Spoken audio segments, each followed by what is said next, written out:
Hi there and hello, my name is Connor. 今日の動画では Kaneko Ayano no Ishi no ito について話してます。So, I'm going to be talking about the brand new, technically debut album from the band Kaneko Ayano. So, I specified it that way because Kaneko Ayano is a person. However, with this album, she is now officially a band. So this album came out last Friday on April 25th. The band had a live stream that night in Japan. However, I think that was at like 5 a.m. in the morning here in America. Then after that ended, Kaneko Ayano said, hey, new album is out in 2 hours. And boy, that blew my mind. This part of the story is very important to understand why I'm wearing what I'm wearing now, okay? I was so ready for a country folk rock album because that's what pretty much all of her other albums are, though they are also fairly poppy too. And then much to my surprise, they actually released a new artist photo for Kaneko Ayano, and she's in this like gothic, cool, emo, visual K sort of like outfit. And so then I was like, well, now I have to like wear all black, right? I mean, obviously, now I'm kind of stuck in this clashing sort of emo farmer sort of outfit. Yeah, so like, thank you for asking, I guess. I don't know if anyone cares, but that's why. Anyway, so a lot of Ayano's other music is actually very poppy, it's very country, it's also very folk rocky. And I would say yes, while this album still has a lot of all of that, it's also a lot more too, actually. I feel like sound-wise, the closest thing I can compare it to hers is probably her 2023 album.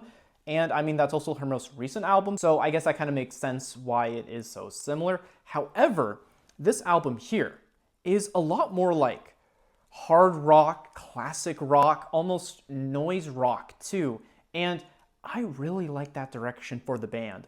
I was surprised. And that was primarily because it actually reminded me of a lot of American bands. I think some of the most notable ones would probably be Big Thief, The Black Angels, Cage the Elephant, The Features, and also maybe Deep Sea Diver. Like I mentioned, there is also a lot of classic rock influence on here too. I think in particular, I can hear a lot of maybe Deep Purple and also the Zombies and also Santana and also David Bowie. Despite all that though, a lot of these sounds still sound like classic Kaneko Ayano, which is kind of just what you want, right? So I find that this album is pretty much comprised of like 3 sections, if you will. There is classic Ayano, there is new Ayano, and then there's the mix Ayano, the black sheep, if you will. Classic-wise, I feel like the primary examples would probably be the songs Sunrise and also I'm Not Sad. For their new sound, I would say that the standouts are probably Lucky and also the song Difficult. As far as her new sound goes, I would probably say that the most distinct feature is just kind of how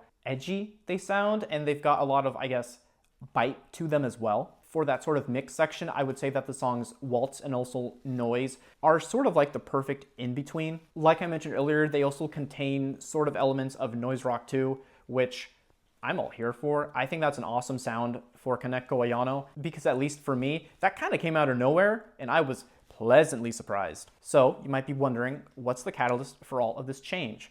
Well, that's because they're a full band now, and I just have to say, Ayano and the rest of the band sound absolutely rejuvenated here. This is such a refreshing take on their classic sound that just nails it. It's a home run, and this was such a, like, I guess, successful sort of experiment, and I hope they continue tweaking their sound as time goes on, because I think they can totally pull it off. Here on this album, I find that all of the musicians and also all of the instruments sound very distinct from one another, which is just what you want. There are technically 2 percussionists, I guess, though it's a drummer and then an official percussionist. As far as additional percussion goes, there are chimes, there are clangs, there are bells, there are some maracas. I think there might be some steel drum too, maybe. That all is somehow so cohesive in the mix and also just sort of in the whole composition of it all. I would probably attribute most of this just due to the fact that the mixing is fantastic, and personally that's exactly what I want to hear in an album, so hats off, nailed it. I think that mixing just kind of helps everyone sound important, if you will. One other thing I want to mention is that I love their backing vocals too. I find that the male backing vocals really contrast nicely against Ayano's. The very low-pitched male vocals really highlight her like very high, loud, and powerful female vocals too. And that is just an awesome mix.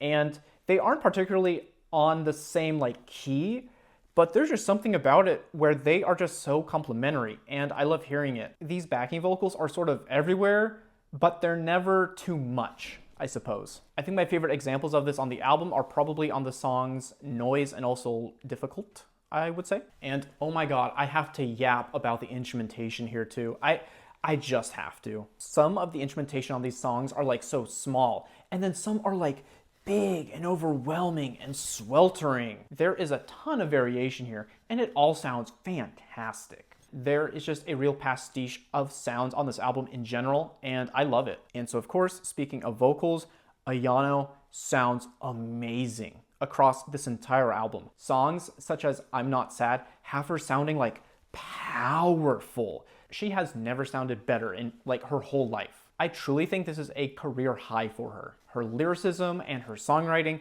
are just on par too with everything else happening here, and I need to talk about them now. Before I start on the lyrical analysis, we kind of need a primer here, I guess. So I am going to be talking about two songs. They are the final two songs on the album. The first is called Ishi to Cho, which means a rock and a butterfly. I have translated the lyrics for this song and that second, so the translation is not going to be perfect. However, two notes there. One, Kaneko Ayano is such an intricate songwriter and lyricist that it's hard to figure out what she's saying even in Japanese if you are a Japanese person. And I actually know that because my Japanese fluent friend actually helped me with the translation for this first song, and even she was like, some of these are hard to put into English, sorry. And I said, no worries, I got this. So I think that's all you need to know. I guess if anything comes up, I'll let you know here in the video that you're watching right now. So yeah, let's start on the first one. So this is how the song A Rock and a Butterfly starts.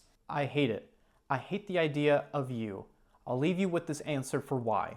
You fly like a butterfly on top of flower petals, dancing, dancing. Back in those days on the school field, I had spent it by myself. I didn't feel pathetic, not even once. I've been as unfriendly as ever. I've been terrible at explaining it. I've been as unfriendly as ever. I've let the seasons pass me by. I've been unfriendly as ever. I've been terrible at giving good answers. I've been unfriendly as ever. I've been unfriendly as ever. I hate it. I hate the idea of you. I'll leave you with this answer for why. You fly like a butterfly on top of flower petals, dancing, dancing. So I feel like I say this a lot whenever I do lyric analyses, but I love the imagery on this song. So I think on this song that it is very obvious that she is taking the role of a rock, and then she's sort of looking up at the very beautiful butterfly. And so then here as a rock, she is stuck on the ground, and she is one of very many other similar rocks too. So on this song, I feel like she is sort of exploring her faults very openly, and I really feel like she is using this song to admit to how much of a jealous sort of person she is. On top of that too, she is just generally kind of envious of what others have, and I think that's very obvious from the fact that she says, I hate you, multiple times. And I don't think she's talking about herself in this scenario, because it for sure seems like she has this and this other person has this, and she is very unhappy with what she has, even if she isn't ready to admit particularly that she is unhappy about it, because she says things like, oh, I never felt pathetic. Though I think maybe that's true. I think maybe she felt something else that was another very similar sort of negative emotion, I suppose. I also think the title of this song is very important too. So again, the name of this song is A Stone and a Butterfly. Now in Japanese, that would be Ishi to Cho. Now the name of this album is Ishi no Ito, which means like a rock's string, a rock's thread, the string of a rock, the thread of a rock. And I think that's very important to understand not only this song, but kind of the context of the whole album too. If we take it that Ayano is the rock, okay, then what is the string? Well, it's her guitar strings, because she's a guitarist, and believe it or not, she plays guitar across this entire album and the rest of her discography as well. So I feel like this song is about her songs and kind of, I guess, where they're at now in her life, in her career, and with her new bandmates. Though they are the same bandmates, just they're like official now. I guess the last thing I want to say about this song too is that I am so happy this is the longest song on the album. It's like 7 minutes long, and it needs to be. There aren't a lot of lyrics, and I actually kind of love that because it just lets the actual instrumentation of the song speak for itself. And I think in doing so, you actually let the band speak more. And I kind of feel like that's the point of this album because she wants us as the listeners to actually hear her new band. That's why they made the album, right? I like this a lot. This is a cool song on a cool album. So anyway, let's go on to song number 2, which is technically like song number 9 or 10 because it's the last song on the album. Okay, so this song is called Mizu Naka, which means inside the water. I think this is actually the shortest song on the album. So again, not a lot to go over here lyrically, but despite that, I think this might be my favorite song on the album, though it's like super close. But let's just get into the lyrics here. If I close my eyes on cloudy nights, it's like I'm deep in the middle of a forest. How long until day breaks? I'm scared of how I've been living. Kindness that's only ever been spoiled. I hate that kind of unfair heart. That idea of you. All this I do so I don't get too attached. The light shines throughout the town. People overflow inside it. That's what we are. All right, so as I mentioned, this is the final song on the album, and I feel like this song sort of acts as a confessional about the ongoings of her heart. And so personally, I feel like this is kind of a sequel to the previous song. I feel like the previous song was sort of like an act of admittance, that being that she is a very jealous and also envious sort of person. And then I feel like this song is sort of like an apology for acting that way. I think for me, the most pertinent line on this song is probably the one, I'm scared of how I've been living.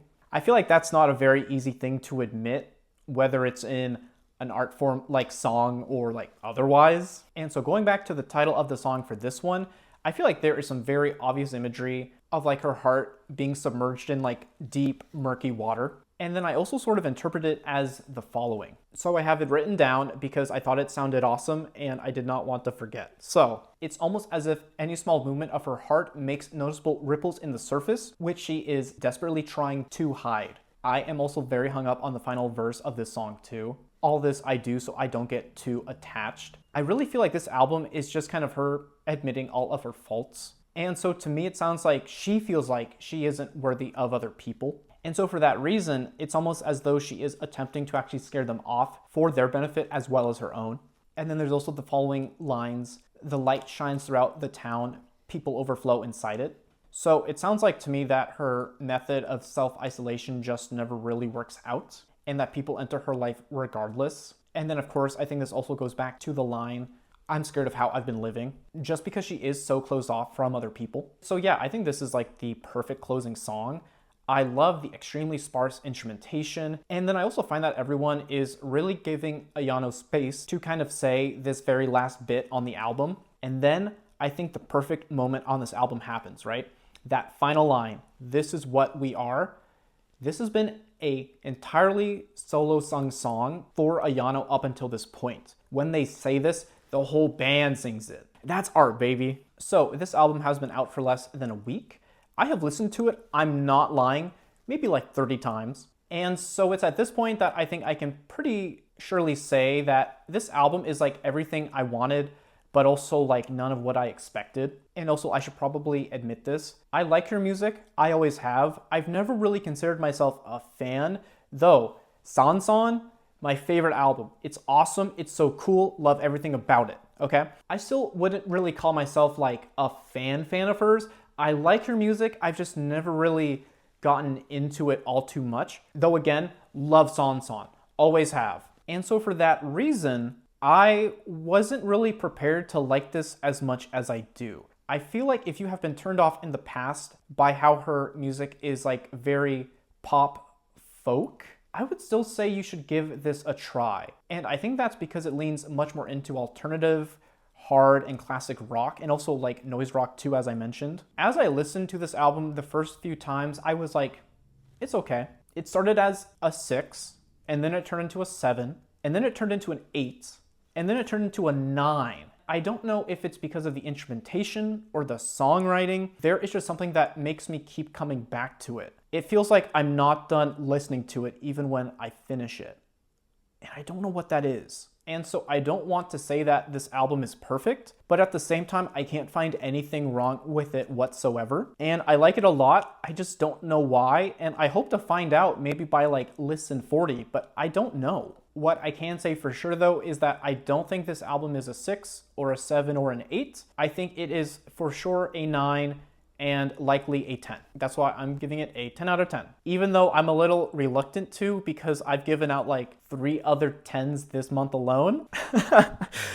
But yeah, that is really how I'm feeling. I hope I have explained why. I think you need to listen to this. If you have never liked her other music, you should still listen to this. I think there's something there kind of for everyone, but I can't really say what that would be because I think it will be different for everyone too. It is a very strong start to the next chapter for Ayano's career, and I am looking forward to album 2. I think it is going to be a fantastic sophomore album, but I don't know how, and I am genuinely very excited to find out how. That is it. Let me know what you think. Thank you and goodbye.